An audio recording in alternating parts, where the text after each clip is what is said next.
ਸਤਿ ਸ੍ਰੀ ਅਕਾਲ। ਤੁਸੀਂ ਵੇਖ ਰਹੇ ਹੋ ਪੰਜਾਬ ਮੇਲ USA TV। ਪੰਜਾਬ ਚਰਚਾ ਦੇ ਵਿੱਚ ਸਵਾਗਤ। ਮੈਂ ਹਾਂ ਸੰਜੀਵ ਯਸ਼ ਖੰਨਾ। ਗੱਲ ਕਰਾਂਗੇ ਕਿਸਾਨਾਂ ਦੀ ਪੰਜਾਬ ਦੇ। ਇੱਕ ਸਿੱਧੀ ਜਿਹੀ ਗੱਲ ਕਹੀ ਜਾਂਦੀ ਹੈ ਕਿ ਕਿਸਾਨ ਵੀ ਇਨਸਾਨ ਹੁੰਦੇ ਨੇ ਤੇ ਇਨਸਾਨ ਆਤਮ ਹੱਤਿਆ ਕਰ ਰਹੇ ਨੇ। ਕੀ ਹਾਲ ਹੈ ਸਾਡੇ ਪੰਜਾਬ ਦੇ ਵਿੱਚ ਖੇਤੀਬਾੜੀ ਦਾ, ਖੇਤੀਬਾੜੀ ਕਰਨ ਵਾਲਿਆਂ ਦਾ, ਐਗਰੀਕਲਚਰ ਸੈਕਟਰ ਦਾ, ਇਨਵੈਸਟਮੈਂਟਸ ਦਾ, ਐਗਰੋ ਬੇਸਡ ਇੰਡਸਟਰੀ ਦਾ, ਪੰਜਾਬ ਗੌਰਮੈਂਟ ਦੀ ਪਾਲਿਸੀ ਦਾ, ਐਗਰੀਕਲਚਰ ਪਾਲਿਸੀ ਕੀ ਹੈ, ਇਨਵੈਸਟਰਸ ਆਉਣਗੇ ਤਾਂ ਕਿਉਂ ਆਉਣਗੇ, ਐਗਰੀਕਲਚਰ ਨੂੰ ਪ੍ਰਮੋਟ ਕਿਵੇਂ ਕਰਨਾ, ਕੀ ਖਾਮੀਆਂ ਨੇ, ਕਿੱਥੇ ਕਿੱਥੇ ਸਾਨੂੰ ਪਰੇਸ਼ਾਨੀਆਂ ਦਰਪੇਸ਼ ਨੇ, ਉਹ ਸਾਰੀਆਂ ਗੱਲਾਂ ਅੱਜ ਅਸੀਂ ਕਰਨੀਆਂ ਨੇ। ਸਟੂਡੀਓਜ਼ ਦੇ ਵਿੱਚ ਮੇਰੇ ਨਾਲ ਮੌਜੂਦ ਨੇ ਜਗਰੂਪ ਸੇਖੋਂ, ਪੋਲੀਟੀਕਲ ਐਨਾਲਿਸਟ। ਸਵਾਗਤ ਪੰਜਾਬ ਚਰਚਾ ਦੇ ਵਿੱਚ ਸੇਖੋਂ ਸਾਹਿਬ। ਸ਼ੁਕਰੀਆ ਜੀ। ਸੇਖੋਂ ਸਾਹਿਬ, ਇਸ ਵਕਤ ਪੰਜਾਬ ਦੀ ਸਥਿਤੀ ਕੀ ਹੈ ਜੇ ਅਸੀਂ ਗੱਲ ਕਰਦੇ ਹਾਂ ਖੇਤੀਬਾੜੀ ਦੀ? ਪੰਜਾਬ ਦੀ ਖੇਤੀਬਾੜੀ ਸਭ ਨੂੰ ਪਤਾ ਕਿ ਢਾਂਚਾਗਤ ਜਿਹੜੀ ਹੈਗੀ ਆ ਕ੍ਰਾਈਸਿਸ ਦੇ ਵਿੱਚੋਂ ਨਿਕਲ ਰਹੀ ਆ। ਔਰ ਇਹ ਢਾਂਚਾਗਤ ਕ੍ਰਾਈਸਿਸ ਜਿਹੜਾ ਹੈਗਾ ਪਿਛਲੇ 3 ਦਹਾਕਿਆਂ ਤੋਂ ਸ਼ੁਰੂ ਹੋਇਆ, ਜਦੋਂ ਜਿਹੜੀ ਹੈਗੀ ਸੀ ਸਾਡੀ ਐਗਰੀਕਲਚਰ ਦੇ ਵਿੱਚ, ਖੇਤੀਬਾੜੀ ਦੇ ਵਿੱਚ ਲਾਗਤ ਵਧਣੀ ਸ਼ੁਰੂ ਹੋ ਗਈ ਤੇ ਉਹਦੀ ਆਮਦਨ ਜਿਹੜੀ ਘਟਣੀ ਸ਼ੁਰੂ ਹੋ ਗਈ। ਇਹਦੇ ਨਾਲ ਹੀ ਲਗਾਤਾਰ ਜਿਵੇਂ ਦੇਖਦੇ ਹਾਂ ਕਿ ਹਰ ਪੀੜ੍ਹੀ ਦੇ ਵਿੱਚ ਜ਼ਮੀਨ ਵੰਡੀ ਜਾਂਦੀ ਆ, ਜ਼ਮੀਨ ਦੀਆਂ ਜੋਤਾਂ ਬਹੁਤ ਥੋੜ੍ਹੀਆਂ ਰਹਿ ਗਈਆਂ। ਔਰ ਸਰਕਾਰ ਵੱਲੋਂ ਜਿਹੜਾ ਇੱਕ ਬਹੁਤ ਵੱਡਾ ਉਪਰਾਲਾ ਕਰਨ ਦੀ ਲੋੜ ਸੀਗੀ ਕਿ ਕਿਸ ਤਰੀਕੇ ਨਾਲ ਗ੍ਰੀਨ ਰੈਵੋਲੂਸ਼ਨ 2 ਸਾਨੂੰ ਚਾਹੀਦਾ ਹੈ।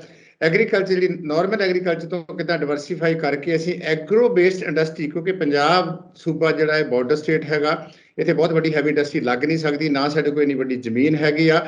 ਤੇ ਇੱਥੇ ਇੱਕੋ ਇੱਕ ਤਰੀਕਾ ਸੀਗਾ ਕਿ ਜੇ ਸਰਕਾਰ ਦੇ ਤੌਰ ਦੇ ਉੱਤੇ ਜਾਂ ਜਿਹੜੇ ਜ਼ਿੰਮੇਵਾਰ ਲੋਕ ਸੀਗੇ, ਜਿਹੜੀ ਐਗਜ਼ਿਸਟਿੰਗ ਐਗਰੀਕਲਚਰ ਸੀਗੀ ਉਹਦੇ ਵਿੱਚ ਵੰਨ-ਸੁਵੰਨਤਾ ਲਿਆਉਂਦੇ, ਡਿਵਰਸੀਫਾਈ ਕਰਦੇ, ਐਗਰੋ ਬੇਸਡ ਇੰਡਸਟਰੀ ਲੱਗਦੀ। ਇਹ ਜਿਹੜੀ ਐਗਰੀਕਲਚਰ ਅਸੀਂ ਪ੍ਰੋਡਿਊਸ ਕਰਦੇ ਹਾਂ ਉਹਦੀ ਵੈਲਿਊ ਐਡੀਸ਼ਨ ਹੁੰਦੀ, ਜਿਹਦੇ ਵਿੱਚ ਲੋਕਾਂ ਨੂੰ ਇੰਪਲਾਇਮੈਂਟ ਵੀ ਮਿਲਦੀ ਤੇ ਨਾਲ ਜਿਹੜਾ ਸੀਗਾ ਸਾਡਾ ਇੱਕ ਨਵਾਂ ਮੁਹਾਂਦਰਾ, ਖਾਸ ਕਰ ਜਿਹੜੀ ਸ਼ਿਫਟ ਹੋਣੀ ਚਾਹੀਦੀ ਸੀ ਐਗਰੀਕਲਚਰ ਤੋਂ ਇੰਡਸਟਰੀ, ਉਹ ਹੋ ਜਾਂਦੀ। ਪਰ ਅਨਫੋਰਚੂਨੇਟ ਪਾਰਟ ਇਹ ਹੈਗਾ ਵਾ ਕਿ ਪਿਛਲੇ 30 ਸਾਲਾਂ 'ਚ ਜਿਹੜੀਆਂ ਵੀ ਸਰਕਾਰਾਂ ਰਹੀਆਂ ਹੈਗੀਆਂ ਵਾ ਜਾਂ ਹੁਣ ਵਾਲੀ ਵੀ ਜਿਹੜੀ ਹੈਗੀ ਆ, ਕਿਸੇ ਦਾ ਵੀ ਏਜੰਡਾ ਜਿਹੜਾ ਹੈਗਾ ਵਾ ਉਹ ਇਸ ਕਿਸਮ ਦਾ ਨਹੀਂ ਹੈਗਾ ਕਿ ਕਿਸ ਤਰੀਕੇ ਨਾਲ ਜਿਹੜੀ ਸਾਡੀ ਖੇਤੀ, ਭਾਵੇਂ ਕਿ ਪੰਜਾਬ ਇਸ ਵੇਲੇ ਖੇਤੀਬਾੜੀ ਪ੍ਰਧਾਨ ਸਟੇਟ ਨਹੀਂ ਹੈਗਾ, ਨਾ ਤਾਂ ਇਹ ਉਨੀ ਜ਼ਿਆਦਾ ਇੰਪਲਾਇਮੈਂਟ ਦੇ ਰਿਹਾ ਵਾ, ਇਹਦੇ ਨਾਲੋਂ ਜ਼ਿਆਦਾ ਇੰਪਲਾਇਮੈਂਟ ਜਿਹੜੀ ਹੈਗੀ ਉਹ ਸਰਵਿਸ ਦੇ ਰਹੀ ਆ, ਇਹਦੇ ਨਾਲੋਂ ਜ਼ਿਆਦਾ ਜਿਹੜੀ ਇੰਪਲਾਇਮੈਂਟ ਹੈਗੀ ਆ, ਜਿਹੜੀ ਆਮਦਨ ਜਿਹੜੀ ਹੈਗੀ ਉਹ ਉਦਯੋਗ ਦੇ ਰਿਹਾ ਵਾ, ਭਾਵੇਂ ਕਿ ਦੂਸਰੇ ਨੰਬਰ ਤੇ ਹੈਗਾ ਇੰਪਲਾਇਮੈਂਟ ਦੇ ਵਿੱਚ, ਪਰ ਇਹਦੀ ਜਿਹੜੀ GDP ਪੰਜਾਬ ਦੇ ਵਿੱਚ ਹਿੱਸਾ ਵਾ ਸਿਰਫ 25% ਆ। ਤੇ 29% ਜਿਹੜੀ ਹੈਗੀ ਆਮਦਨ ਉਹਦੀ ਆ, 25% ਰੁਜ਼ਗਾਰ ਦੇਣ ਡਿਆ ਵਾ, ਜਦੋਂ ਕਿ ਸੇਵਾਵਾਂ ਇਸ ਵੇਲੇ ਜਿਹੜੀਆਂ ਹੈਗੀਆਂ ਉਹ 46% ਜਿਹੜਾ ਹੈਗਾ ਉਹਦੀ ਆਮਦਨ ਆ ਤੇ 42% ਰੁਜ਼ਗਾਰ। ਮੇਰਾ ਕਹਿਣ ਤੋਂ ਭਾਵ ਇਹ ਹੈਗਾ ਕਿ ਜਿਹੜੇ ਕਦਮ ਉਠਾਉਣੇ ਚਾਹੀਦੇ ਸੀ 30 ਸਾਲ ਪਹਿਲੋਂ ਜਾਂ ਉਹ ਤੋਂ ਬਾਅਦ, ਉਹ ਜਿਹੜੀਆਂ ਸਰਕਾਰਾਂ ਰਹੀਆਂ ਵਾ ਉਹ ਉਹਨਾਂ ਦੇ ਏਜੰਡੇ ਤੇ ਨਹੀਂ ਰਹੀਆਂ। ਉਹਦਾ ਰੀਜ਼ਨ ਇੱਕ ਇਹ ਸੀਗਾ ਕਿ ਜਿਹੜੀ ਸਰਕਾਰ ਸੀ ਜਾਂ ਜਿਹੜੇ ਸਰਕਾਰ ਦੇ ਵਿੱਚ ਸੀਗੀ, ਉਹਨਾਂ ਦੀ ਮਾਨਸਿਕਤਾ ਜਿਹੜੀ ਸੀ ਉਹ ਫਿਊਡਲ ਸਿਸਟਮ ਤੇ ਫਿਊਡਲ ਸਟਰਕਚਰ ਵਾਲੀ ਸੀ। ਕਿਸੇ ਨੇ ਵੀ ਐਂਟੀਸਪੇਟ ਨਹੀਂ ਕੀਤਾ ਕਿ ਇਹ ਜਿਹੜਾ ਕ੍ਰਾਈਸਿਸ ਹੈ ਦਿਨੋਂ ਦਿਨ ਵੱਧਦਾ ਜਾ ਰਿਹਾ, ਅਲਟੀਮੇਟਲੀ ਕਿਸਾਨਾਂ ਦੇ ਹੀ ਗਲੇ ਦਾ ਫੰਦਾ ਜਿਹੜਾ ਇਹਨੇ ਬਣਨਾ, ਕਿ ਜਿਹੜਾ ਪਹਿਲੇ ਸਮੇਂ 'ਚ ਦੇਖ ਰਹੇ ਆ ਕਿ ਉਹ ਬਣ ਗਿਆ। ਜੀ ਸੇਖੋਂ ਸਾਹਿਬ, ਤੁਸੀਂ ਗੱਲ ਕੀਤੀ ਹੈ ਗ੍ਰੀਨ ਰੈਵੋਲੂਸ਼ਨ ਦੀ, ਹਰੀ ਕ੍ਰਾਂਤੀ। ਮਾਹਿਰ ਇਹ ਵੀ ਮੰਨਦੇ ਨੇ ਕਿ ਹਰੀ ਕ੍ਰਾਂਤੀ ਉਸ ਵਕਤ ਪੰਜਾਬ ਦੇ ਉੱਤੇ ਥੋਪ ਦਿੱਤੀ ਗਈ, ਕਿਸੇ ਵੀ ਐਂਗਲ ਤੋਂ ਪੰਜਾਬ ਦੇ ਵਾਸਤੇ ਸੂਟੇਬਲ ਨਹੀਂ ਸੀ। ਹਰੀ ਕ੍ਰਾਂਤੀ ਪੰਜਾਬ ਨੇ ਸਭ ਦਾ ਢਿੱਡ ਤੇ ਭਰ ਦਿੱਤਾ ਭਾਰਤ ਦੇ ਵਿੱਚ, ਔਰ ਨਾਮਨਾ ਵੀ ਖੱਟ ਲਿਆ, ਪਰ ਆਪਣਾ ਖੂਬ ਨੁਕਸਾਨ ਕਰਵਾ ਲਿਆ, ਪਾਣੀ ਵਜੋਂ ਵੀ, ਧਰਤੀ ਦੀ ਉਪਜਾਊ ਸ਼ਕਤੀ ਵਜੋਂ ਵੀ। ਤੇ ਹਰੀ ਕ੍ਰਾਂਤੀ ਪੰਜਾਬ ਦੇ ਹੱਕ ਵਿੱਚ ਨਹੀਂ ਸੀ। Do you agri? ਨਹੀਂ, ਮੈਂ ਕਹਿੰਦਾ ਕਿਉਂਕਿ ਪੰਜਾਬ ਨੂੰ ਜਿਹੜਾ ਹੈਗਾ ਵਾ ਦੇਸ਼ ਤੋਂ ਵੱਖਰਾ ਨਹੀਂ ਦੇਖਿਆ ਜਾ ਸਕਦਾ। ਹਰੀ ਕ੍ਰਾਂਤੀ ਆਈ ਆ ਲੇਟ 60 ਦੇ ਵਿੱਚ। ਤੁਸੀਂ ਦੇਖੋ ਉਸ ਸਮੇਂ ਦੇ ਵਿੱਚ ਦੇਸ਼ ਦੇ ਹਾਲਾਤ ਕਿੰਨੇ ਮਾੜੇ ਸੀਗੇ। ਸਾਡੀਆਂ ਖਾਸ ਕਰਕੇ 60 ਦਾ ਦਹਾਕਾ ਸੀਗਾ, ਮੋਸਟ ਡੇਂਜਰਸ ਡੈਕਡ ਸੀਗੀ ਇੰਡੀਆ ਦੇ ਇਤਿਹਾਸ ਦੇ ਵਿੱਚ। ਸਾਡੇ ਚਾਈਨਾ ਨਾਲ ਸਾਡੀ ਲੜਾਈ ਹੋ ਗਈ, ਨਹਿਰੂ ਸਾਹਿਬ ਦੀ ਡੈਥ ਹੋ ਗਈ, ਫਿਰ ਪਾਕਿਸਤਾਨ ਨਾਲ ਲੜਾਈ ਹੋਈ, ਇਹ ਸਾਰਾ ਕੁਝ ਉਸ ਸਮੇਂ 'ਚ ਸਵੀਅਰ ਡਰਾਟ ਪੈ ਗਈ। ਅਸੀਂ PL 480 ਦੇ ਵਿੱਚ ਜਿਹੜਾ ਖਾਸ ਕਰਕੇ ਅਨਾਜ ਮੰਗਣ ਵਾਸਤੇ ਯੂਨਾਈਟਿਡ ਸਟੇਟਸ ਆਫ ਅਮਰੀਕਾ ਦੇ ਵਿੱਚ ਗਏ। ਸਾਡੀਆਂ ਸੰਸਥਾਵਾਂ ਨੂੰ ਜਿਹੜਾ ਖਤਰਾ ਸੀਗਾ, ਸਾਡੀ ਪੋਲੀਟੀਕਲ ਇੰਸਟੇਬਿਲਿਟੀ ਦਾ ਬਹੁਤ ਵੱਡਾ ਸਾਡੇ ਸਿਰ ਦੇ ਉੱਤੇ ਇੱਕ ਖਤਰਾ ਮੰਡਰਾ ਰਿਹਾ ਸੀਗਾ। ਕਾਂਗਰਸ ਪਾਰਟੀ 67 ਦੇ ਵਿੱਚ 9 ਸਟੇਟਾਂ ਦੇ ਵਿੱਚੋਂ ਹਾਰ ਗਈ। ਮੇਰਾ ਕਹਿਣ ਤੋਂ ਭਾਵ ਹੈਗਾ ਇਹ ਪੰਜਾਬ ਦੀ ਹਰੀ ਕ੍ਰਾਂਤੀ ਹੀ ਹੈਗੀ ਆ, ਜਿਹਨੇ ਨਾ ਸਿਰਫ ਦੇਸ਼ ਦੇ ਵਿੱਚ ਆਤਮ ਨਿਰਭਰਤਾ ਖਾਣ ਪੀਣ 'ਚ ਲਿਆਂਦੀ ਆ, ਪਰ ਪੋਲੀਟੀਕਲ ਸਟੇਬਿਲਿਟੀ ਵੀ ਪ੍ਰੋਵਾਈਡ ਕੀਤੀ ਆ। ਜਦੋਂ ਹਰੀ ਕ੍ਰਾਂਤੀ ਆ ਜਾਂਦੀ ਆ ਤੇ 70 ਦੇ ਵਿੱਚ ਜਿਹੜਾ ਭਾਰਤ ਦੇਸ਼ ਹੈਗਾ ਵਾ, ਕਿੰਨਾ ਜ਼ਿਆਦਾ ਜਿਹੜਾ ਹੈਗਾ ਉਹ ਸੈਲਫ ਕੌਨਫੀਡੈਂਸ ਹੁੰਦਾ ਵਾ, ਪਾਕਿਸਤਾਨ ਦੇ ਨਾਲ ਵਾਰ ਵੀ ਲੜਦਾ ਵਾ, ਅੰਡਰਗਰਾਊਂਡ ਨਿਊਕਲੀਅਰ ਐਕਸਪਲੋਜ਼ਨ ਕਰਦਾ ਵਾ, ਅਮਰੀਕਾ ਨੂੰ ਅੱਖਾਂ ਵੀ ਵਿਖਾਲਦਾ ਵਾ, ਆਪਣੀ ਫੋਰਨ ਪਾਲਿਸੀ ਵੀ ਜਿਹੜੀ ਸਟਰੈਂਥਨ ਕਰਦਾ। ਤੋ ਜਿਹੜੀ ਪੰਜਾਬ ਦੀ ਹਰੀ ਕ੍ਰਾਂਤੀ ਜਿਹੜੀ ਸੀਗੀ, ਉਹਨੇ ਸਿਰਫ ਖਾਣ ਪੀਣ ਦੀਆਂ ਲੋੜਾਂ ਪੂਰੀਆਂ ਨਹੀਂ ਕੀਤੀਆਂ, ਉਹਨੇ ਦੇਸ਼ ਦੇ ਵਿੱਚ ਜਿਹੜੀ ਰਾਜਨੀਤਿਕ ਸਥਿਰਤਾ ਸੀ, ਇਹ ਆਰਗੂਮੈਂਟ ਕਿਸੇ ਵੀ ਲੈਵਲ ਦੇ ਉੱਤੇ ਸਾਡੇ ਲੀਡਰ ਜਾਂ ਇਹ ਰੇਸ ਨਹੀਂ ਹੋ ਰਿਹਾ। ਔਰ ਉਹਦੇ ਇਵਜ ਦੇ ਵਿੱਚ ਪੰਜਾਬ ਨੂੰ ਕੀ ਮਿਲਿਆ, ਜਿਹੜਾ ਇਵਜ ਦੇ ਵਿੱਚ ਮਿਲਣਾ ਚਾਹੀਦਾ ਸੀਗਾ, ਉਹ ਕਿਸੇ ਵੀ ਏਜੰਡੇ ਦੇ ਵਿੱਚ ਨਹੀਂ ਸੀਗਾ। ਇਹ ਗੱਲ ਠੀਕ ਹੈਗੀ ਆ ਕਿ ਜਦੋਂ ਡਿਵਰਸੀਫਾਈ ਨਹੀਂ ਹੋਈ, ਲਿਟਰੇਸੀ ਰੇਟ ਪੰਜਾਬ ਦੇ ਕਿਸਾਨਾਂ ਦਾ ਤਕਰੀਬਨ ਜਿਹੜੇ 18 ਭਾਰਤ ਦੇ ਵਿੱਚ ਸੂਬੇ ਹੈਗੇ ਆ, ਜਿਹੜੇ ਉਹਨਾਂ ਦੇ ਕਿਸਾਨਾਂ ਦੇ ਨਾਲੋਂ ਜ਼ਿਆਦਾ ਹੈਗਾ, ਜਿਹੜੀ ਨੌਨ ਲਿਟਰੇਸੀ ਜਿਹੜੀ ਹੈਗੀ ਆ। ਤੋ ਇਸ ਕਰਕੇ ਅਸੀਂ ਜਿਹੜੇ ਕਿਸਾਨ ਤਿਆਰ ਹੀ ਨਹੀਂ ਕੀਤੇ ਕਿ ਜਿਹੜੇ ਬਦਲਦੇ ਹਾਲਾਤਾਂ ਦੀਆਂ ਚੁਣੌਤੀਆਂ ਹੈਗੀਆਂ, ਚਾਹੇ ਉਹ ਲਿਬਰਲਾਈਜੇਸ਼ਨ ਦੇ ਨਾਲ ਆਈਆਂ, ਚਾਹੇ ਉਹ ਗਲੋਬਲਾਈਜੇਸ਼ਨ ਦੇ ਨਾਲ ਆਈਆਂ, ਜਾਂ ਉਹ ਜਿਹੜੀ ਮਾਰਕੀਟ ਦੇ ਨਾਲ ਆਈਆਂ। ਤਾਂ ਮੇਰਾ ਕਹਿਣ ਤੋਂ ਭਾਵ ਹੈਗਾ ਕਿ ਇਹ ਅਸੀਂ ਸਾਡੀ ਲੀਡਰਸ਼ਿਪ ਦੀ ਜ਼ਿੰਮੇਵਾਰੀ ਸੀਗੀ, ਖਾਸ ਕਰਕੇ ਪੰਜਾਬ ਦੀ ਲੀਡਰਸ਼ਿਪ ਦੀ। ਸੈਂਟਰ ਨੂੰ ਤਾਂ ਲੋੜ ਸੀਗੀ, ਅਨਾਜ ਜਿਹੜਾ ਹੈਗਾ ਚਾਹੀਦਾ ਸੀਗਾ। ਹੁਣ ਜਦੋਂ ਅਨਾਜ ਉਹਨਾਂ ਕੋਲ ਹੋਰ ਆਉਣ ਡਿਆ ਪਿਆ, ਉਹ ਪੰਜਾਬ ਨੂੰ ਅੱਖਾਂ ਵਿਖਾਲਣ ਡਿਆ ਪਿਆ। ਇਸ ਕਰਕੇ ਮੋਟੇ ਤੌਰ ਤੇ ਦੇਖਿਆ ਜਾਵੇ ਕਿ ਜਿਹੜੇ ਬੰਦੇ ਤਾਕਤ ਦੇ ਵਿੱਚ ਸੀਗੇ, ਚਾਹੇ ਉਹ 80s ਦੇ ਵਿੱਚ ਸੀਗੇ, ਚਾਹੇ ਉਹ 90 ਦੇ ਵਿੱਚ ਸੀ, ਚਾਹੇ ਬਾਅਦ ਦੇ ਵਿੱਚ ਸੀ, ਇਹ ਉਹਨਾਂ ਦਾ ਫਰਜ਼ ਬਣਦਾ ਸੀ ਕਿ ਜੋ ਪੰਜਾਬ ਦਾ ਵਰਤਾਰਾ ਹੋ ਰਿਹਾ, ਜੋ ਪੰਜਾਬ ਦਾ ਨੁਕਸਾਨ ਹੋ ਰਿਹਾ, ਜਿਹੜਾ ਤੁਸੀਂ ਰੈਫਰ ਕੀਤਾ, ਪਾਣੀ ਦਾ, ਹਵਾ ਦਾ, ਲੋਕਾਂ ਦੀ ਸਿਹਤ ਦਾ, ਉਹਦੇ ਲਈ ਖਾਸ ਕਰਕੇ ਸਭ ਤੋਂ ਜ਼ਿਆਦਾ ਜਿਹੜਾ ਭੁਗਤਣਾ ਪੈ ਰਿਹਾ ਵਾ, ਉਹ ਵੀ ਇਸੇ ਜਮਾਤ ਨੂੰ ਭੁਗਤਣਾ ਪੈ ਰਿਹਾ। ਬਿਲਕੁਲ ਸੇਖੋਂ ਸਾਹਿਬ, ਕਿਉਂਕਿ ਬੀਜ ਤੋਂ ਲੈ ਕੇ ਮੰਡੀ ਤੱਕ ਪੂਰੀ ਵਿਵਸਥਾ ਸਾਡੇ ਕੋਲ ਚਾਹੀਦੀ ਹੈ, ਜੋ ਇਸ ਵਕਤ ਮਾਈਨਸ ਹੈ, ਸਾਡੇ ਕੋਲ ਨਹੀਂ ਹੈ। ਦੂਜੀ ਗੱਲ ਅਸੀਂ ਆਪਾਂ ਲੈਂਦੇ ਹਾਂ ਡਾਈਵਰਸੀਫਾਈ, ਤੁਸੀਂ ਜ਼ਿਕਰ ਕੀਤਾ ਹੈ, ਕਣਕ ਤੇ ਝੋਨਾ, ਇਸ ਚੱਕਰ 'ਚ ਅਸੀਂ ਪਏ ਹੋਏ ਹਾਂ। ਇਹ ਡਾਈਵਰਸੀਫਿਕੇਸ਼ਨ ਤੋਂ ਆਪਾਂ ਕਿਸ ਤਰ੍ਹਾਂ ਲੈ ਕੇ ਚੱਲਾਂਗੇ? ਹੋਰ ਕਿਹੜੀਆਂ ਫਸਲਾਂ ਨੇ ਜਿਨ੍ਹਾਂ ਦੇ ਉੱਤੇ ਕੋਸ਼ਿਸ਼ ਕੀਤੀ ਜਾ ਸਕਦੀ ਹੈ? ਪੰਜਾਬ ਦੇ ਲੋਕ ਹਮੇਸ਼ਾ ਹੀ ਡਿਵਰਸੀਫਿਕੇਸ਼ਨ ਵਾਲੇ ਪਾਸੇ ਵੱਲ ਤਿਆਰ ਰਹਿੰਦੇ ਆ, ਉਹ ਹੋਏ ਵੀ ਸੀਗੇ ਪਿਛਲੇ ਸਮੇਂ ਦੇ ਵਿੱਚ। 90s ਦੇ ਵਿੱਚ ਜਾਂ ਅਰਲੀ ਜਿਹੜੀ ਹੈਗੀ 21st ਸੈਂਚੁਰੀ ਦੇ ਵਿੱਚ ਉਹ ਸਨਫਲਾਵਰ ਵਾਲੇ ਪਾਸੇ ਵੱਲ ਪਏ।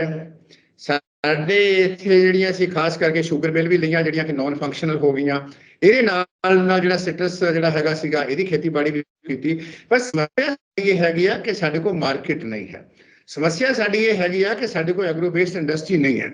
ਸਮੱਸਿਆ ਇਹ ਕਿ ਉਹਨਾਂ ਨੂੰ ਲੰਬੇ ਸਮੇਂ ਤੱਕ ਰੱਖਣ ਵਾਸਤੇ ਸਾਡੇ ਕੋਲ ਕੋਲਡ ਸਟੋਰ ਨਹੀਂ ਹੈ। ਸਮੱਸਿਆ ਸਭ ਤੋਂ ਵੱਡੀ ਇਹ ਹੈਗੀ ਆ ਕਿ ਕਿਸਾਨ, ਕਿਉਂਕਿ ਉਨੀ ਤਕੜਾ ਪ੍ਰੈਸ਼ਰ ਨਹੀਂ ਪੈਂਦਾ ਜਿੰਨਾ ਪ੍ਰੈਸ਼ਰ ਉਹਨਾਂ ਨੂੰ ਆਪਣੇ ਕਣਕ ਤੇ ਝੋਨੇ ਨੂੰ ਵੇਚਣ ਵਾਸਤੇ, ਉਹ ਸਾਰੇ ਇਕੱਠੇ ਹੋ ਜਾਂਦੇ ਆ।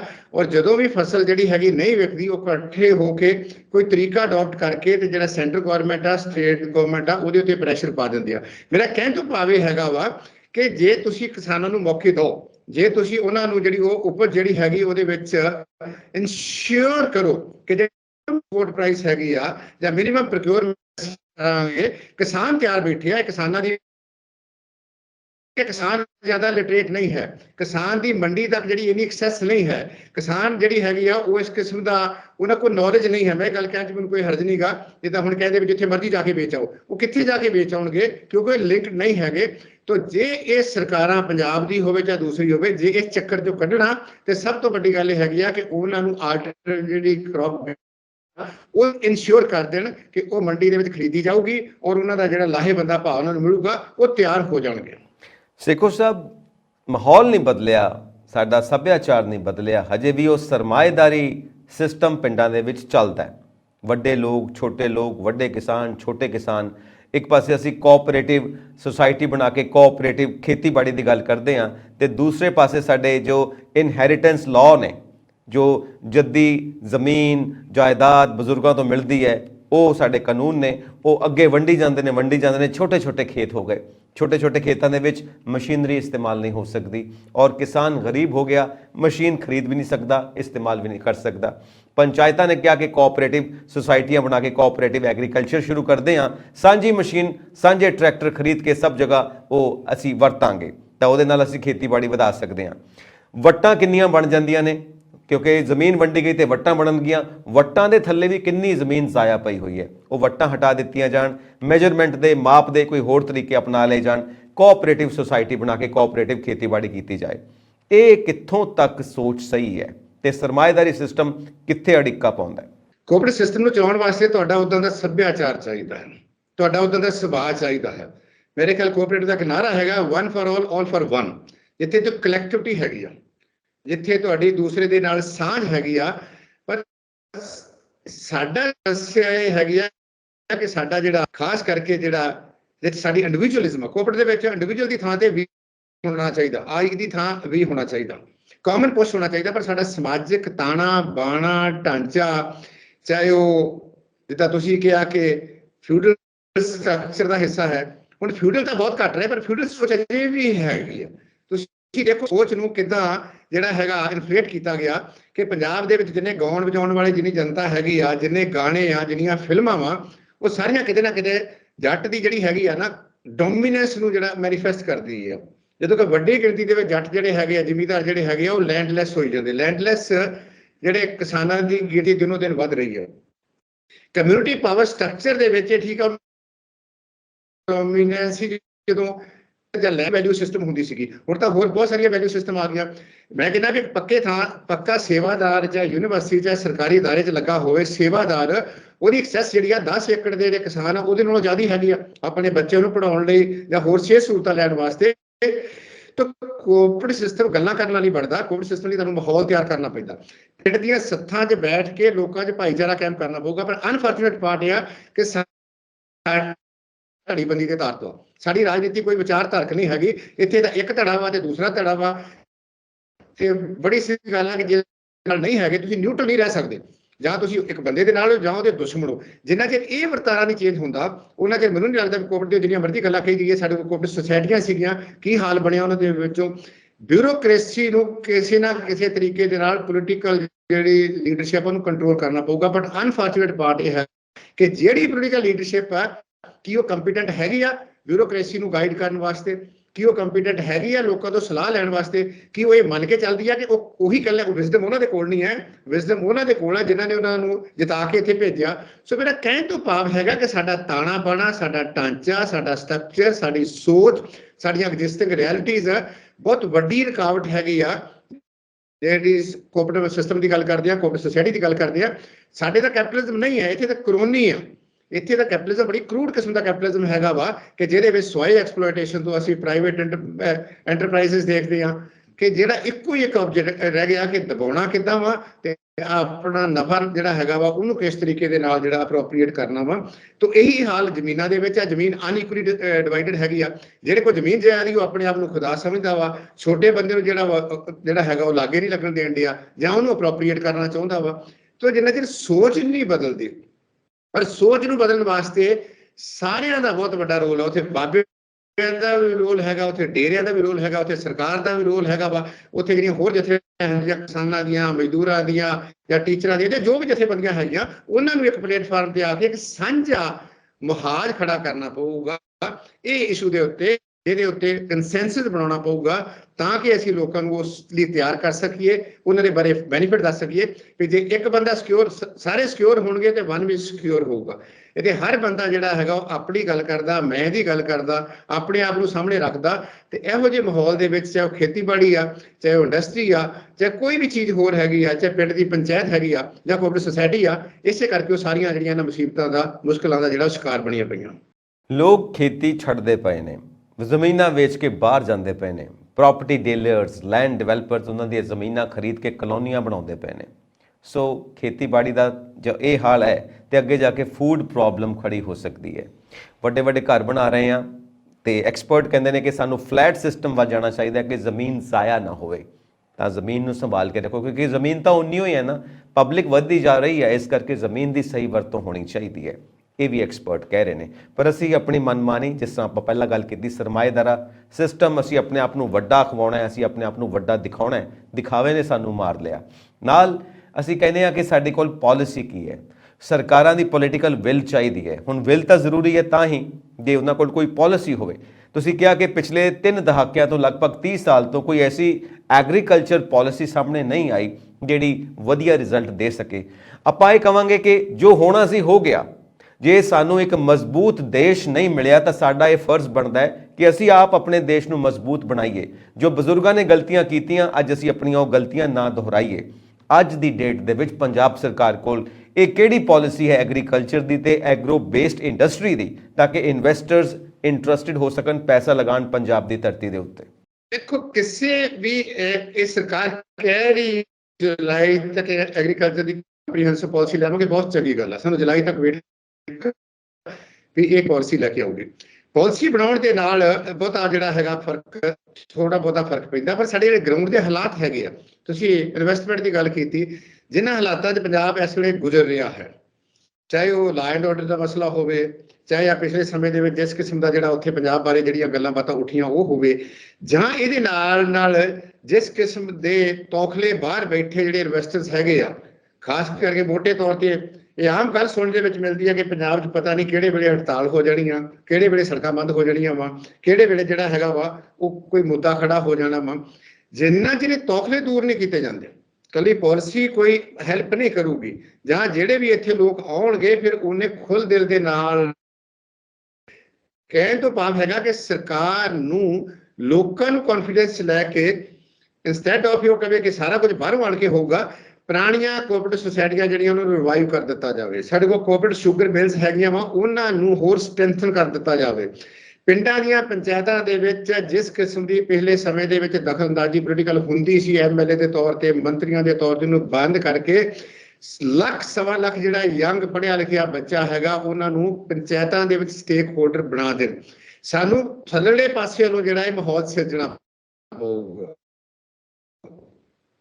ਚਾਹੇ ਉਹ ਡਿਵੈਲਪਮੈਂਟ ਵਾਲਾ ਪਾਸਾ ਹੈਗਾ, ਥੱਲੜੇ ਪਾਸੇ ਤੋਂ ਲੋਕਾਂ ਨੂੰ ਸਟੇਕ ਹੋਲਡਰ ਬਣਾਉਣਾ ਪਊਗਾ, ਸੈਂਸ ਆਫ ਬਿਲੋਂਗਿੰਗ ਦੇਣੀ ਪਊਗੀ। ਜੇ ਤੁਸੀਂ ਥੱਲੜੇ ਪਾਸੇ ਤੋਂ ਲੋਕਾਂ ਨੂੰ ਪਿੰਡ ਦੇ ਲੈਵਲ ਤੋਂ ਸ਼ੁਰੂ ਕਰ ਲਓ, ਜਾਂ ਘੱਟੋ ਘੱਟ ਜੇ 2-4 ਘਰ ਇਕੱਠੇ ਹੋ ਕੇ ਕੰਮ ਕਰਦੇ ਆ ਉਹਨੂੰ ਇਨਸੈਂਟਿਵ ਦੇ ਦਿਓ। ਸਾਡੇ ਕੋਲ ਕੁਝ ਐਗਜ਼ਾਮਪਲਸ ਹੈ ਹੁਸ਼ਿਆਰਪੁਰ ਦੇ ਵਿੱਚ ਪਿੰਡ ਦੇ ਵਿੱਚ ਕੋਆਪਰੇਟਿਵ ਸੁਸਾਇਟੀ ਬਹੁਤ ਵਧੀਆ ਚੱਲਦੀ ਆ। ਸਾਰੇ ਸੰਦ ਜਿਹੜੇ ਪਿੰਡ ਦੇ ਵਿੱਚ ਉਹ ਸਾਰੇ ਉਹਨਾਂ ਨੇ ਆਪਸ ਵਿੱਚ ਇਕੱਠੇ ਕਰਕੇ ਵਰਤੇ ਆ। ਇੱਦਾਂ ਦੀਆਂ ਇਲਸਟ੍ਰੇਸ਼ਨਸ, ਇੱਦਾਂ ਦੀਆਂ ਐਗਜ਼ਾਮਪਲ ਜਿਹੜੀਆਂ ਦੇਖ ਕੇ ਤੇ ਸਰਕਾਰ ਨੂੰ ਇਹੋ ਜਿਹੇ ਹੱਲੇ ਜਿਹੜਾ ਇਹਦੇ ਰਸਤਾ ਕਰਦਾ ਵਾ ਉਹਨੂੰ ਟੈਕਲ ਕਰਨਾ ਚਾਹੀਦਾ, ਚਾਹੇ ਉਹ ਬਿਊਰੋਕ੍ਰੇਸੀ ਵਾਲੇ ਪਾਸੇ ਤੋਂ ਆ, ਚਾਹੇ ਉਹ ਜਿਹੜਾ ਪੋਲੀਟੀਕਲ ਵਾਲੇ ਪਾਸੇ ਤੋਂ ਹੈ, ਜਾਂ ਕੋਈ ਹੋਰ ਫਾਰਮਲ ਇਨਫਾਰਮਲ ਕੋਈ ਐਕਟਰ ਹੈਗਾ ਵਾ ਉਸ ਪਾਸੇ ਵੱਲੋਂ ਹੁੰਦੀ ਆ। ਸੋ ਕਹਿਣ ਤੋਂ ਭਾਵ ਹੈਗਾ ਕਿ ਇੰਸਟੈਂਟਲੀ ਕੁਝ ਨਹੀਂ ਹੋਣਾ।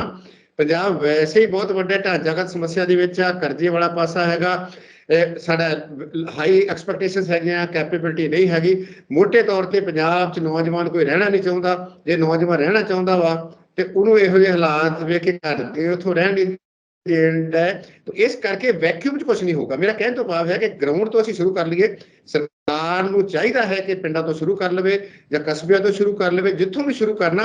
ਉੱਪਰਲਾ ਪਾਸੇ ਨਾਲ ਕੰਮ ਨਹੀਂ ਹੋਣਾ, ਇਹ ਕੰਮ ਹੋਣਾ ਲੋਕਾਂ ਵਾਲੇ ਪਾਸਿਓਂ ਕੋਈ ਇਨੀਸ਼ੀਏਟਿਵ ਆਵੇ, ਲੋਕੀ ਜਿਹੜੇ ਆ ਵੋਲੰਟਰੀ ਵਿੱਚ ਇਨਵੋਲਵ ਹੋਣ। ਸਾਡੇ ਤਾਂ ਬਹੁਤ ਪੁਰਾਣੀ ਇੱਕ ਪ੍ਰਥਾ ਹੈਗੀ ਕਾਰ ਸੇਵਾ ਦੀ। ਹਾਂਜੀ, ਅਸੀਂ ਉਹਦੇ ਵਿੱਚ ਭਾਵੇਂ ਕਿ ਦਾਲ 200 ਰੁਪਏ ਨੂੰ ਕਿਲੋ ਵੀ ਹੋਵੇ, 300 ਨੂੰ ਹੋਵੇ, ਤਾਂ ਵੀ ਲੋਕੀ ਘਰੋਂ ਆਟਾ ਇਕੱਠਾ ਕਰਕੇ, ਦਾਲ ਇਕੱਠੀ ਕਰਕੇ ਲੋਕਾਂ ਲਈ ਲੰਗਰ ਲਾਉਂਦੇ ਰਹੇ ਪਹਿਲੇ ਸਮੇਂ ਦੇ ਵਿੱਚ। ਇਹ ਬਹੁਤ ਤਕੜੀ ਹੈਗੀ ਆ। ਉਹ ਟ੍ਰੈਡੀਸ਼ਨ ਨੂੰ ਰਿਵਾਈਵ ਕੀਤਾ ਜਾਵੇ। ਇਸ ਕਿਸਮ ਦੇ ਸੰਤ ਮਹਾਤਮਾ ਵੀ ਹੈਗੇ ਆ ਜਿਹੜੇ ਲੋਕਾਂ ਦੇ ਵਿੱਚ ਆਈਕਨ ਵੀ ਹੈਗੇ ਆ, ਸਾਰੇ ਨਹੀਂ ਹੈਗੇ, ਕੁਝ ਤਾਂ ਦੂਸਰੇ ਪਾਸੇ ਵਾਲੇ ਆ। ਚੰਗੇ ਲੋਕਾਂ ਨੂੰ ਜਿਹੜਾ ਹੈਗਾ ਉਹਨਾਂ ਨੂੰ ਕਿਹਾ ਜਾਵੇ ਵੀ ਤੁਸੀਂ ਇਹਨਾਂ ਨੂੰ ਲੀਡ ਕਰੋ, ਉਹਨਾਂ ਨੂੰ ਜ਼ਿੰਮੇਵਾਰੀ ਦਿੱਤੀ ਜਾਵੇ, ਉਹਨਾਂ ਨੂੰ ਜਿਹੜਾ ਹੈਗਾ ਉਹਨਾਂ ਨੂੰ ਰਿਕੁਐਸਟ ਕੀਤੀ ਜਾਵੇ ਵੀ ਆਹ ਮਸਲਾ ਹੈ।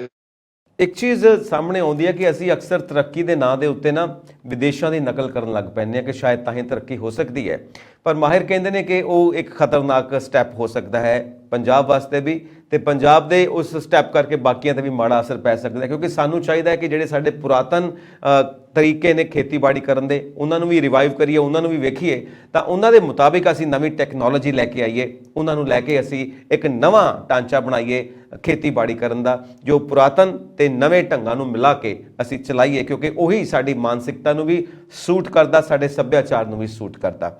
ਤੇ ਪੰਜਾਬ ਦੇ ਉਂਝ ਵੀ ਬੜੇ ਮਸਲੇ ਨੇ, ਮਸਲਿਆਂ 'ਚ ਹੀ ਉਲਝਿਆ ਹੋਇਆ ਹੈ, ਔਰ ਇਸ ਕਰਕੇ ਮਸਲੇ ਹੀ ਹੱਲ ਨਹੀਂ ਹੁੰਦੇ। ਜੋ ਪੋਲੀਟੀਕਲ ਮਸਲੇ ਕਈ ਪੈਦਾ ਹੋਏ ਨੇ, ਕਿਤੇ ਪਾਣੀਆਂ ਦਾ ਮਸਲਾ ਹੈ, ਕਿਤੇ ਚੰਡੀਗੜ੍ਹ ਦਾ ਮਸਲਾ ਹੈ, ਕਿਤੇ ਹਾਈ ਕੋਰਟ ਦਾ ਮਸਲਾ ਹੈ, ਤੇ ਕਿਤੇ ਪਾਰਲੀਮੈਂਟ ਦਾ ਮਸਲਾ ਹੈ, ਮਸਲੇ ਹੀ ਮਸਲੇ ਇਕੱਠੇ ਹੋਏ ਨੇ। ਸੋ ਇਸ ਕਰਕੇ ਇਹ ਸਾਰੀ ਗੇਮ ਲੋਕਾਂ ਨੂੰ ਆਪ ਸੰਭਾਲਣੀ ਪਏਗੀ, ਆਪ ਹੀ ਆਪਣਾ ਭਲਾ ਕਰਨਾ ਪਊਗਾ, ਕਿਉਂਕਿ ਜੇ ਇੱਦਾਂ ਮਸਲਿਆਂ 'ਚ ਅਸੀਂ ਉਲਝੇ ਰਹੇ ਤਾਂ ਹੋਰ ਵਕਤ ਖੁੰਝੀ ਜਾਊਗਾ ਤੇ ਅਸੀਂ ਕਿਸੇ ਨਤੀਜੇ ਤੇ ਨਹੀਂ ਪਹੁੰਚਾਂਗੇ। ਤੁਹਾਡੇ ਮੁਤਾਬਿਕ ਇਸ ਵਕਤ ਤੁਹਾਡੀ ਕੀ ਨਸੀਹਤ ਹੈ ਕਿ ਲੋਕਾਂ ਨੂੰ ਮਿਲ ਜੁਲ ਕੇ ਕਿੱਦਾਂ ਦਾ ਸਟੈਪ ਲੈਣਾ ਚਾਹੀਦਾ ਕਿ ਸਰਕਾਰ ਨੂੰ ਜਾ ਕੇ ਕਹਿਣ ਕਿ ਆਹ ਲਓ ਬਈ ਅਸੀਂ ਆਹ ਕਰਨਾ ਚਾਹੁੰਦੇ ਹਾਂ, ਇਹਦੇ ਵਿੱਚ ਸਾਡੀ ਮਦਦ ਕਰੋ। ਤੇ ਦੂਜੀ ਗੱਲ ਇਹ ਹੈ ਕਿ ਵੱਡੇ ਵੱਡੇ ਕਾਰਪੋਰੇਟਸ ਦੇ ਤਾਂ ਅਸੀਂ ਦੇਖਦੇ ਹਾਂ ਕਰਜ਼ੇ ਮਾਫ ਹੋ ਜਾਂਦੇ ਨੇ, ਕਿਸਾਨਾਂ ਦੇ ਕਰਜ਼ੇ ਮਾਫ ਨਹੀਂ ਹੁੰਦੇ। ਮੁੜ ਕੇ ਮੈਂ ਆਪਣੀ ਸ਼ੁਰੂਆਤੀ ਗੱਲ ਤੇ ਆਵਾਂਗਾ, ਕਿਸਾਨ ਸੁਈਸਾਈਡ ਕਰ ਰਹੇ ਨੇ, ਕਿਸਾਨ ਵੀ ਬੰਦੇ ਹੁੰਦੇ ਨੇ ਤੇ ਬੰਦੇ ਆਤਮ ਹੱਤਿਆ ਕਰ ਰਹੇ ਨੇ। ਸੋ ਹੁਣ ਕਿਸਾਨਾਂ ਨੂੰ ਕਿੱਦਾਂ ਹਮਲਾ ਮਾਰਨਾ ਚਾਹੀਦਾ, ਕੀ ਜਾ ਕੇ ਸਰਕਾਰ ਨੂੰ ਕਹਿਣਗੇ ਆ ਅਸੀਂ ਮਾਡਲ ਦਿੰਦੇ ਹਾਂ, ਵਿਕਾਸ ਮਾਡਲ, ਜਿਹਦੇ ਵਿੱਚ ਖੇਤੀਬਾੜੀ ਦੇ ਮਾਹਿਰ ਵੀ ਉਹਨਾਂ ਦਾ ਸਾਥ ਦੇਣ। ਜੀ ਸੇਖੋਂ ਸਾਹਿਬ। ਬਿਲਕੁਲ ਠੀਕ ਹੈਗੀ ਆ। ਕਿਸਾਨਾਂ ਦੇ ਮਸਲੇ ਕਿਸਾਨਾਂ ਤੋਂ ਵੱਧ ਕੋਈ ਹੋਰ ਨਹੀਂ ਜਾਣਦਾ। ਤੁਸੀਂ ਸੁਸਾਈਡ ਦੀ ਗੱਲ ਕੀਤੀ, ਸੁਸਾਈਡ ਕੋਈ ਕਰਨਾ ਨਹੀਂ ਚਾਹੁੰਦਾ।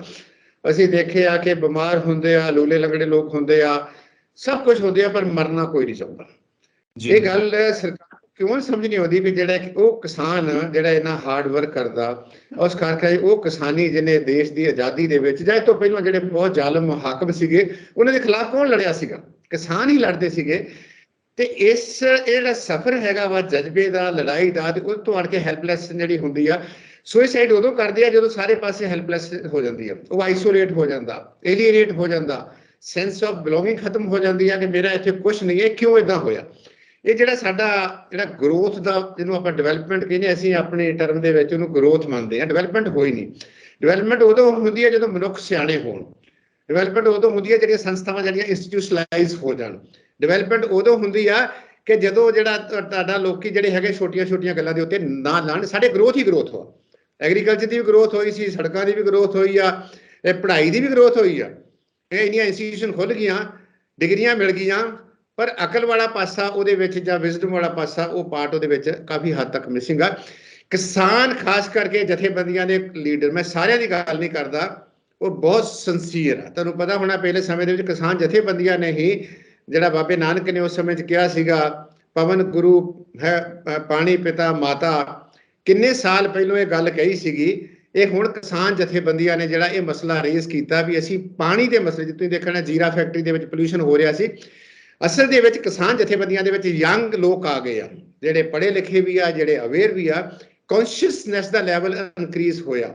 ਔਰ ਦੂਸਰੀ ਗੱਲ ਹੈਗੀ ਆ ਕਿ ਜਿਹੜਾ ਕਿਸਾਨਾਂ ਨੇ ਮੋਰਚਾ ਲਾਇਆ ਸੀਗਾ ਏਡੀ ਵੱਡੀ ਸਰਕਾਰ ਦੇ ਖਿਲਾਫ, ਜਿਹੜੀ ਸਰਕਾਰ ਕਹਿੰਦੀ ਵੀ ਦੁਨੀਆ ਦੀ ਸਭ ਤੋਂ ਤਾਕਤਵਰ ਸਰਕਾਰ ਆ ਤੇ ਸਭ ਤੋਂ ਤਾਕਤਵਰ ਵੱਡੀ ਪੋਲੀਟੀਕਲ ਪਾਰਟੀ ਆ, ਇੱਕ ਪੀਸਫੁਲ ਵੇ ਦੇ ਨਾਲ, ਇੱਕ ਗਾਂਧੀਅਨ ਵੇ ਦੇ ਨਾਲ, ਇੱਕ ਡੈਮੋਕ੍ਰੈਟਿਕ ਵੇ ਦੇ ਨਾਲ ਉਸ ਸਰਕਾਰ ਨੂੰ ਜਿਹੜਾ ਸੀਗਾ 3 ਕਾਨੂੰਨ ਵਾਪਸ ਲੈਣ ਲਈ ਜਿਹੜਾ ਸੀਗਾ ਉਹਨਾਂ ਨੇ ਉਹਨੂੰ ਫੋਰਸ ਕਰ ਦਿੱਤਾ। ਉਹ ਮਾਡਲ ਦੇ ਰਹੇ ਆ, ਪਰ ਉਹ ਮਾਡਲ ਕਿਸਾਨਾਂ ਨੂੰ, ਚੱਕਰ ਇਹ ਹੈਗਾ ਖੇਤੀਬਾੜੀ ਜਦੋਂ ਘਾਟੇ ਵਾਲਾ ਸੌਦਾ ਹੈਗਾ, ਤੁਸੀਂ ਦੇਖੋ ਨਾ ਕਿੰਨੀ ਆਮਦਨ ਆ, ਕੀ ਕੁਛ ਸਾਰਾ ਕੁਝ, ਬਹੁਤ ਡਾਟਾ ਉਹਦੇ ਵਿੱਚੋਂ ਆਉਣ ਡਿਆ। ਇੱਥੇ ਸਰਕਾਰ ਦਾ ਬਣਦਾ ਕਿ ਸਟੈਪ ਇਨ ਕਰੇ। ਜੇ ਇਹ ਪੰਜਾਬ ਸਰਕਾਰ ਕਿਸਾਨ ਪਾਲਿਸੀ ਬਣਾ ਰਹੀ ਆ, ਖੇਤੀਬਾੜੀ ਪਾਲਿਸੀ ਬਣਾ ਰਹੀ ਆ, ਸਾਡੇ ਕੋਲ ਖੇਤੀਬਾੜੀ ਯੂਨੀਵਰਸਿਟੀ ਵੱਲੋਂ ਜਾਂ ਅਦਰਵਾਈਜ਼ ਬੜੇ ਸਿਆਣੇ ਬੰਦੇ ਆ। ਸਿਆਣੇ ਬੰਦੇ ਮੈਂ ਉਹਨੂੰ ਗਿਣਦਾ ਜਿਹੜਾ ਲੋਕ ਹਿਤੈਸ਼ੀ ਹੋਵੇ। ਸਿਆਣਾ ਬੰਦਾ ਉਹ ਨਹੀਂ ਵੀ ਜਿਹਨੂੰ ਅੰਗਰੇਜ਼ੀ ਬਹੁਤ ਆਉਂਦੀ ਆ ਤੇ ਜਿਹੜਾ ਵਰਲਡ ਬੈਂਕ ਦੇ ਵਿੱਚ, ਯੂਨਾਈਟਿਡ ਨੇਸ਼ਨ ਦੇ ਵਿੱਚ, ਚਾਹੇ ਇੱਧਰ ਉੱਧਰੋਂ ਫਿਰ ਕੇ ਉੱਥੋਂ ਆਉਂਦਾ, ਉਹ ਵੀ ਸਿਆਣਾ ਹੋ ਸਕਦਾ। ਪਰ ਸਾਨੂੰ ਇੱਥੇ ਉਹ ਸਿਆਣੇ ਲੋਕ ਚਾਹੀਦੇ ਜਿਹੜੇ ਧਰਤੀ ਨਾਲ ਜੁੜੇ ਆ, ਜਿਹੜੇ ਧਰਤੀ ਦੇ ਪੁੱਤ ਆ, ਜਾਂ ਜਿਹੜੇ ਕਿਸਾਨਾਂ ਦੇ ਨਾਲ ਜਿਨ੍ਹਾਂ ਦੀ ਹਮਦਰਦੀ ਆ। ਪੰਜਾਬ ਦਾ ਪੋਟੈਂਸ਼ੀਅਲ ਹੈਗਾ, ਇਹ ਕਿਸੇ ਵੇਲੇ ਵੀ ਕਿਸੇ ਵੀ ਸਮੱਸਿਆ 'ਚੋਂ ਬਾਉਂਸ ਬੈਕ ਕਰ ਸਕਦਾ। ਸਾਨੂੰ ਇਹ ਚੀਜ਼ ਧਿਆਨ ਰੱਖਣੀ ਚਾਹੀਦੀ ਆ। ਪੰਜਾਬ ਦੇ ਇਤਿਹਾਸ ਦੇ ਵਿੱਚ ਬਹੁਤ ਸਾਰੇ ਅਪਸ ਐਂਡ ਡਾਊਨਸ ਆਏ, ਪਰ ਇਹ ਹਮੇਸ਼ਾ ਉਹਨਾਂ ਸਮੱਸਿਆ ਦੇ ਵਿੱਚੋਂ ਬਾਹਰ ਨਿਕਲਦਾ। ਪਰ ਅਨਫੋਰਚੂਨੇਟਲੀ ਜਿਹੜੇ ਸਾਡੇ ਲੀਡਰਸ ਹੁੰਦੇ ਆ, ਰੂਲਰਸ ਹੁੰਦੇ ਆ, ਉਹਨੂੰ ਫਿਰ ਉਸ ਸਮੱਸਿਆ 'ਚ ਧੱਕ ਦਿੰਦੇ ਆ, ਕਿਉਂਕਿ ਮੇਰੇ ਹਿਸਾਬ ਨਾਲ ਉਹ ਲੀਡਰ ਜਿਹੜੇ ਹੈਗੇ ਆ ਉਹ ਲੋਕਾਂ ਦੀਆਂ ਨਜ਼ਰਾਂ ਦੇ ਵਿੱਚ ਉਹਨਾਂ ਦੇ ਜਿਹੜੇ ਹੈਗੇ ਨੁਮਾਇੰਦੇ ਨਹੀਂ ਹੈ। ਇਸੇ ਕਰਕੇ ਤੁਸੀਂ ਦੇਖਿਆ ਨਾ ਵੀ 2022 ਦੇ ਵਿੱਚ ਵੱਡੇ ਵੱਡੇ ਲੀਡਰ ਜਿਹੜੇ ਉਹ ਹੋਏ ਸੀ, ਖਾਨਦਾਨੀ ਲੀਡਰ ਸੀਗੇ, ਬੜੇ ਬੜੇ 50 ਜਾਂ 60 ਸਾਲ ਵਾਲੇ ਲੋਕਾਂ ਨੇ ਉਹਨਾਂ ਨੂੰ ਲਾਂਭੇ ਕਰ ਦਿੱਤਾ। ਤਾਂ ਇਸ ਕਰਕੇ ਸਰਕਾਰ ਦੀ ਸਭ ਤੋਂ ਵੱਡੀ ਜ਼ਿੰਮੇਵਾਰੀ ਬਣਦੀ ਆ ਫੀਡਬੈਕ ਲੈ ਲਵੇ। ਜੁਲਾਈ 'ਚ ਪਾਲਿਸੀ ਆਉਣੀ ਆ, ਕਿਸਾਨਾਂ ਦੇ ਜਿੰਨੇ ਕਿਸਾਨ ਹੈਗੇ ਆ, ਤੁਸੀਂ ਇੱਕ ਉਹਨਾਂ ਨੂੰ ਪੱਤਰ ਭੇਜ ਦਿਓ, ਸਭ ਤੋਂ ਸੁਝਾਅ ਮੰਗ ਲਓ ਵੀ ਪੰਜਾਬ ਨੂੰ ਕਿੱਦਾਂ ਅਸੀਂ ਇਹਦੇ ਵਿੱਚੋਂ ਕੱਢਣਾ, ਇਹ ਜਿਹੜਾ ਸਮੱਸਿਆ ਹੈਗੀ ਆ। ਲੋਕੀ ਆਟੋਮੈਟਿਕਲੀ ਨਾਲ ਜੁੜ ਜਾਣਗੇ। ਜਿੰਨੇ ਸੁਝਾਅ ਆਉਂਦੇ ਆ, 10,000 ਆਉਂਦਾ, 20,000 ਆਉਂਦਾ, 50,000 ਆਉਂਦਾ, ਜਿਹੜੇ ਉਹਨਾਂ 'ਚੋਂ ਕਾਮਨ ਮੁੱਦੇ ਹੈਗੇ ਆ, ਸਾਰਿਆਂ ਸੁਝਾਵਾਂ ਦੇ ਵਿੱਚ ਸਾਰਿਆਂ ਨੂੰ ਇੱਕ ਇੱਕ ਦੋ ਦੋ ਕਾਮਨ ਮੁੱਦੇ ਆਏ ਹੋਣਗੇ, ਉਹਨੂੰ ਸਾਹਮਣੇ ਰੱਖ ਕੇ ਉੱਤੇ ਕੰਮ ਕਰਨਾ ਸ਼ੁਰੂ ਕਰ ਲਓ। ਲੋਕ ਤੁਹਾਡੇ ਨਾਲ ਜੁੜ ਜਾਣਗੇ ਤੇ ਸਰਕਾਰ ਆਪਣੀ ਜ਼ਿੰਮੇਵਾਰੀ ਨਿਭਾ ਦੂਗੀ। ਜਦੋਂ ਲੋਕ ਤੇ ਸਰਕਾਰ ਇਕੱਠੇ ਹੁੰਦੇ ਆ, ਜਾਂ ਸਰਕਾਰ ਲੋਕਾਂ ਦੀ ਐਸਪੀਰੇਸ਼ਨ ਮੁਤਾਬਕ ਕੰਮ ਕਰਦੀ ਆ, ਸਮੱਸਿਆ ਕਦੀ ਵੱਡੀ ਨਹੀਂ ਹੁੰਦੀ, ਸਮੱਸਿਆ ਨੂੰ ਵੱਡਾ ਬਣਾਇਆ ਜਾਂਦਾ ਹੈ।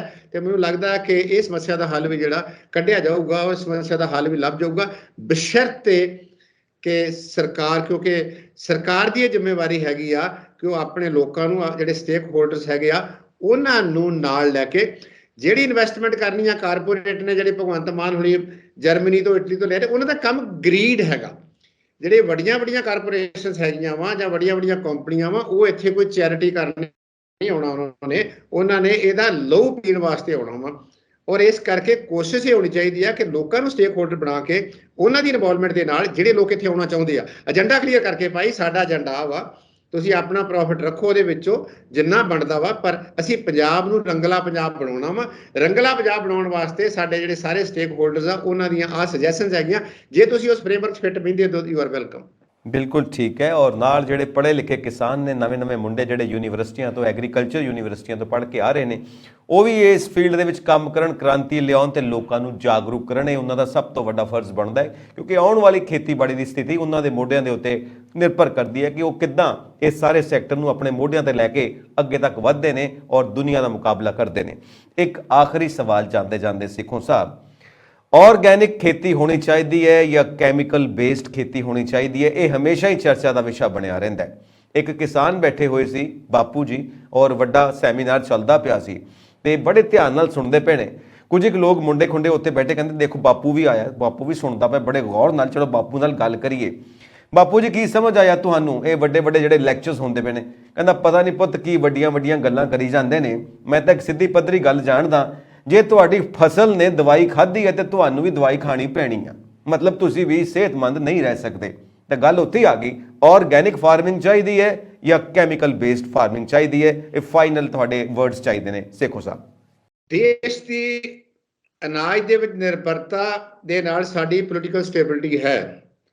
ਇਹ ਪੋਸਟ ਕਲੋਨੀਅਲ ਸੋਸਾਇਟੀ ਹੈਗੀ ਆ। ਤੁਸੀਂ ਦੇਖਿਆ ਹੋਣਾ ਕਿ ਕਿੰਨੀ ਮਾਰ ਤਾੜ ਪੈਣ ਰਹੀ ਆ ਸਾਡੇ ਗੁਆਂਢੀ ਮੁਲਕ ਦੇ ਵਿੱਚ। ਸਾਰੀ ਦੁਨੀਆ ਦੇ ਵਿੱਚ ਮੈਨੂੰ ਲੱਗਦਾ ਕਿ ਫੂਡ ਸ਼ਾਰਟੇਜ ਹੈਗੀ ਆ ਜੀ। ਸ੍ਰੀਲੰਕਾ ਦੇ ਵਿੱਚ ਵੱਡਾ ਕ੍ਰਾਈਸਿਸ ਜਿਹੜਾ ਆਇਆ ਸੀਗਾ ਉਹ ਇਹ ਸੀਗਾ ਵੀ ਉਹਨਾਂ ਬਿਨਾਂ ਸੋਚਿਆ ਸਮਝਿਆ ਕਹਿਤਾ ਸਾਨੂੰ ਕੋਈ ਪੈਸੇ ਨਹੀਂ ਦੇ, ਅਸੀਂ ਉਸ ਪਾਸੇ ਵੱਲ ਚੱਲੀਏ। ਸਾਨੂੰ ਕੰਬੀਨੇਸ਼ਨ ਚਾਹੀਦਾ, ਸਾਨੂੰ ਕਿਸਾਨਾਂ ਨੂੰ ਟ੍ਰੇਨ ਕਰਨਾ ਚਾਹੀਦਾ, ਕਿੰਨੀ ਫਰਟੀਲਾਈਜ਼ਰ ਪਾਉਣੀ ਆ, ਕਿੰਨਾ ਕੈਮੀਕਲ ਪਾਉਣਾ, ਕਿੰਨਾ ਨਹੀਂ ਪਾਉਣਾ, ਉਹਨਾਂ ਨੂੰ ਟ੍ਰੇਨ ਕਰਕੇ, ਕਿਉਂਕਿ ਉਹਨਾਂ ਦੀ ਆਪਾਂ ਇਨਕਮ ਵੀ ਮੇਨਟੇਨ ਕਰਨੀ ਆ। ਐਡਵਰਸ ਇੰਸਟੈਂਟਲੀ ਤੁਸੀਂ ਉਧਰ ਮੂਵ ਕਰ ਦੋਗੇ, ਉਹ ਫਸਲ ਨਹੀਂ ਹੁੰਦੀ। ਆਰਗੈਨਿਕ ਵਾਸਤੇ ਇਨਵੈਸਟਮੈਂਟ ਦੀ ਲੋੜ ਆ, ਆਰਗੈਨਿਕ ਵਾਸਤੇ ਪੜ੍ਹਿਆ ਲਿਖਿਆ ਦੀ ਲੋੜ ਆ, ਆਰਗੈਨਿਕ ਵਾਸਤੇ ਸਾਨੂੰ ਜਿਹੜਾ ਹੈਗਾ ਖਾਸ ਕਰਕੇ ਜਿੰਨੀ ਵੱਡੀ ਇਹ ਦੇਸ਼ ਦੀ ਆਬਾਦੀ ਆ ਸ਼ਾਇਦ ਉਹਦੀਆਂ ਲੋੜਾਂ ਅਸੀਂ ਪੂਰੀਆਂ ਨਹੀਂ ਕਰ ਸਕਾਂਗੇ। ਜਦੋਂ ਦੇਸ਼ ਇੰਡੀਆ ਦੇ ਵਿੱਚ ਕਿਸੇ ਚੀਜ਼ ਦੀ ਲੋੜ ਹੁੰਦੀ ਖਾਣ ਪੀਣ ਦੀ, ਇੰਟਰਨੈਸ਼ਨਲ ਪ੍ਰਾਈਸਿਸ ਉੱਪਰ ਚੱਲ ਜਾਂਦੀਆਂ। ਜਦੋਂ ਸਾਡੇ ਕੋਲ ਹੁੰਦਾ ਅਸੀਂ ਬਾਹਰ ਭੇਜਣਾ ਹੁੰਦਾ, ਇੰਟਰਨੈਸ਼ਨਲ ਪ੍ਰਾਈਸਿਸ ਥੱਲੇ ਆ ਜਾਂਦੀਆਂ, ਕਿਉਂਕਿ ਅਸੀਂ ਬਹੁਤ ਵੱਡੀ ਮੰਡੀ ਆ। ਤੋ ਇਸ ਕਰਕੇ ਇਹਨਾਂ ਦਾ ਕੰਬੀਨੇਸ਼ਨ ਚਾਹੀਦਾ, ਇਹਨਾਂ ਦੋਵਾਂ ਦਾ ਸਿੰਥੇਸਿਸ ਚਾਹੀਦਾ। ਔਰ ਇਹਦੇ ਨਾਲ ਜਿਹੜਾ ਹੈਗਾ ਸੀ ਖਾਸ ਕਰਕੇ ਜਿੱਦਾਂ ਬਾਪੂ ਨੇ ਕਿਹਾ ਵੀ ਸਿਹਤ ਵਾਲੀ ਗੱਲ ਹੈਗੀ, ਬਹੁਤ ਇੰਪੋਰਟੈਂਟ ਆ। ਇਹ ਗੱਲ ਠੀਕ ਆ ਕਿ ਐਕਸੈਸ ਯੂਜ਼ ਹੋ ਰਿਹਾ, ਪਾਣੀ ਦਾ ਵੀ ਹੋ ਰਿਹਾ, ਫਰਟੀਲਾਈਜ਼ਰ ਦਾ ਵੀ ਹੋ ਰਿਹਾ, ਇਨਸੈਕਟੀਸਾਈਡ ਦਾ ਵੀ ਹੋ ਰਿਹਾ, ਪੈਸਟੀਸਾਈਡ ਦਾ ਹੋ ਰਿਹਾ, ਕਿਉਂਕਿ ਕਿਸਾਨਾਂ ਨੂੰ ਇਸ ਮਾਮਲੇ 'ਚ ਵੀ ਥੋੜਾ ਫਲੈਕਸੀਬਲ ਹੋਣਾ ਪਊਗਾ ਕਿ ਉਹਨਾਂ ਦੀ ਵਿਜ਼ਡਮ ਬਹੁਤ ਵਧੀਆ ਆਈ, ਉਹਨੂੰ ਚੈਲੰਜ ਨਹੀਂ ਕਰਦੇ। ਪਰ ਜਿਹੜੇ ਸਾਡੇ ਸਾਇੰਟਿਸਟ ਹੈਗੇ ਆ ਜਾਂ ਜਿਹੜੇ ਸਾਡੇ ਐਗਰੀਕਲਚਰ ਨਾਲ ਸੰਬੰਧਿਤ ਜਿਹੜੇ ਮਾਹਰ ਹੈਗੇ ਆ, ਉਹਨਾਂ ਦੀ ਰਾਏ ਲੈਣੀ ਬਹੁਤ ਜ਼ਰੂਰੀ ਆ, ਤਾਂ ਕਿ ਅਸੀਂ ਜਿਹੜਾ ਹੈਗਾ ਵਾ ਆਪਣੀ ਆਮਦਨ ਵੀ ਬਰਕਰਾਰ ਰੱਖ ਸਕੀਏ, ਆਪਣੇ ਖਰਚੇ ਵੀ ਘਟਾ ਸਕੀਏ ਤੇ ਸਿਹਤ ਤੇ ਪੈਂਦੇ ਮਾੜੇ ਅਸਰ ਜਿਹੜੇ ਆ ਉਹਨੂੰ ਵੀ ਜਿਹੜਾ ਹੈਗਾ ਵਾ ਉਹ ਰੋਕ ਸਕੀਏ। ਤੇ ਨਾਲ ਨਵਾਂ ਐਕਸਪੈਰੀਮੈਂਟ ਵੀ ਕਰੀਏ ਕਿ 1 ਏਕੜ ਵਾਸਤੇ ਕਰਕੇ ਵੇਖ ਲਈਏ, ਜੇ 10 ਏਕੜ ਹੈਗੀ ਆ ਤੇ 1 ਏਕੜ ਲਈ ਆਰਗੈਨਿਕ ਸ਼ੁਰੂ ਕਰਕੇ ਵੇਖ ਲਈਏ, ਕਿਉਂਕਿ ਇਸ ਦੇਸ਼ ਦੇ ਵਿੱਚ ਅਜੇ ਵੀ 80-85% ਸਰਕਾਰ ਜਿਹੜੀ ਹੈਗੀ ਆ ਉਹ ਆਟਾ ਦਾਲ ਸਕੀਮ ਥੱਲੇ ਉਹਨੇ ਡਿਪੈਂਡੈਂਟ ਹੈਗੀ ਆ। ਤੇ ਇਸ ਕਰਕੇ ਸਾਨੂੰ ਹਰ ਕਿਸਮ ਦਾ ਜਿਹੜਾ ਟੈਕਨੀਕ ਹੈਗਾ ਵਾ ਉਹਨੂੰ ਵਰਤਣਾ ਪਊਗਾ ਤਾਂ ਕਿ ਸਾਡਾ ਨੈਸ਼ਨਲ ਜਿਹੜਾ ਫੂਡ ਸਟਾਕ ਵੀ ਮੇਨਟੇਨ ਰਹਿ ਜੇ ਤੇ ਸਾਡੇ ਲੋਕਾਂ ਦੀ ਸਿਹਤ ਵੀ ਠੀਕ ਰਹਿ ਜੇ ਤੇ ਅਸੀਂ ਲੋਕਾਂ ਨੂੰ ਸਿਆਣੇ ਵੀ ਬਣਾ ਸਕੀਏ। ਬਹੁਤ ਬਹੁਤ ਸ਼ੁਕਰੀਆ ਸੇਖੋ ਸਾਹਿਬ, ਤੁਸੀਂ ਇਸ ਵਿਸ਼ੇ ਦੇ ਉੱਤੇ ਸਾਨੂੰ ਐਨਲਾਈਟਨ ਕੀਤਾ। Thank you so much Sekhon ਸਾਹਿਬ। ਸੋ ਜਾਂਦੇ ਜਾਂਦੇ ਇਹੀ ਗੱਲ ਕਵਾਂਗੇ ਕਿ ਪੰਜਾਬ ਨੂੰ ਐਗਰੀਕਲਚਰ ਦੀ ਲੋੜ ਹੈ, ਐਗਰੋ ਬੇਸਡ ਇੰਡਸਟਰੀ ਦੀ ਲੋੜ ਹੈ, ਇੰਡਸਟਰੀ ਦੀ ਲੋੜ ਹੈ, ਕਿਉਂਕਿ ਇੰਡਸਟਰੀ ਦਾ ਸਾਰਾ ਕੱਚਾ ਮਾਲ ਐਗਰੀਕਲਚਰ ਤੋਂ ਹੀ ਆਉਣਾ ਹੈ, ਤੇ ਸਰਵਿਸ ਸੈਕਟਰ ਦੀ ਲੋੜ ਹੈ। ਜਦੋਂ ਐਗਰੀਕਲਚਰ ਡਿਵੈਲਪ ਹੋ ਗਿਆ, ਐਗਰੋ ਬੇਸਡ ਇੰਡਸਟਰੀ ਡਿਵੈਲਪ ਹੋ ਗਈ, ਇੰਡਸਟਰੀ ਡਿਵੈਲਪ ਹੋ ਗਈ, ਤਾਂ ਸਰਵਿਸ ਸੈਕਟਰ ਆਪਣੇ ਆਪ ਡਿਵੈਲਪ ਹੋ ਜਾਏਗਾ, ਐਜੂਕੇਸ਼ਨ ਦਾ ਲੈਵਲ ਵੀ ਵੱਧ ਜਾਏਗਾ ਤੇ ਸਿਹਤ ਸੁਵਿਧਾਵਾਂ ਵੀ ਬਹੁਤ ਵਧੀਆ ਹੋ ਜਾਣਗੀਆਂ। ਸੋ ਪੰਜਾਬ ਵਾਕਈ ਇੱਕ ਰੰਗਲਾ ਪੰਜਾਬ ਬਣ ਜਾਊਗਾ। ਤੁਹਾਡੇ ਕੀ ਵਿਚਾਰ ਨੇ ਇਸ ਸਬਜੈਕਟ ਦੇ ਉੱਤੇ? ਇਨਬਾਕਸ ਕਰੋ ਤੇ ਸਾਡਾ ਚੈਨਲ ਪੰਜਾਬ ਮੇਲ USA TV ਸਬਸਕ੍ਰਾਈਬ ਕਰੋ। ਸਤਿ ਸ਼੍ਰੀ ਅਕਾਲ।